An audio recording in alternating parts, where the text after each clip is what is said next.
kee cubbama jalatu eenyu gaarummaan kee addaa taadhifa malaattu Amaanu'eel abbaa jireenya mootii moototaa obbee humnaa qabeessa tasgabbeessitaa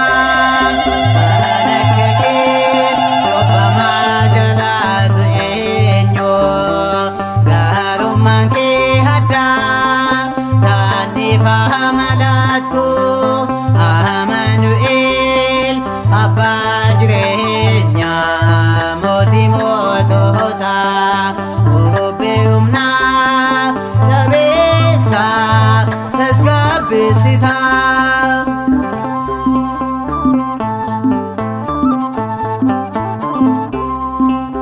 Doomisuni teessumee lesaatee Waaqayyo jaalala hundumaa gochuutti sagalee gammachuu abboommi waadaa kan bara baraatti jechisaa gurguddaa kan akka kee cubbamaa jalatu eenyu gaarummaan kee addaa taadhifa malatu Amaanu'eel abbaa jireenya mootii moototaa obbee humnaa qabeessa tasgabbeessitaa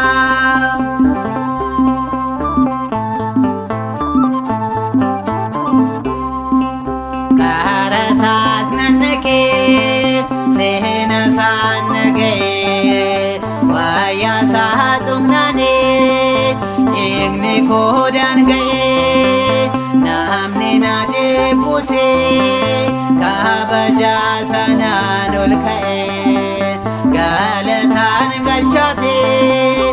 isa yoonanii naga'ee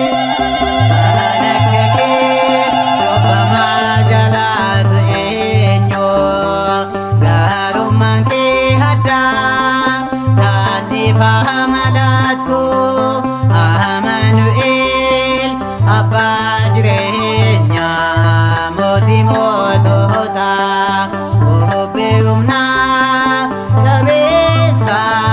tasgabbeessitaa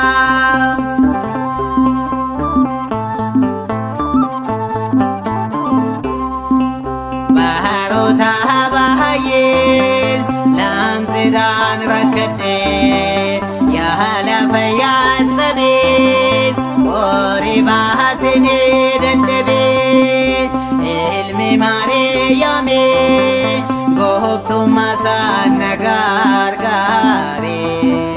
federaa qullaa'ii jedhee dhukkuba koos na maaree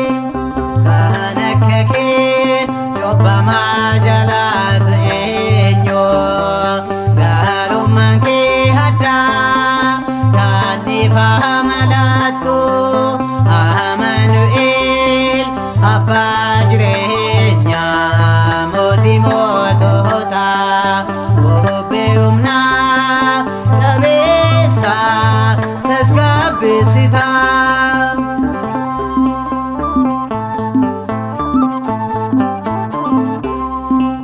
maaloo banneerraa nu oolche yaa gooftaa bidiruu garagalchuufi bobbichi hammaataa Yesuus ni dandeessa abdiin keenya sooma mirga keenya na baadhu abbaa hiyyeessaa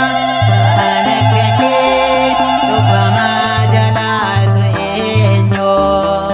gaarummaan kee addaa taadhifa malatu Amaanu'eel abbaa jireenya mootii moototaa obbee humnaa qabeessa tasgabbeessitaa jala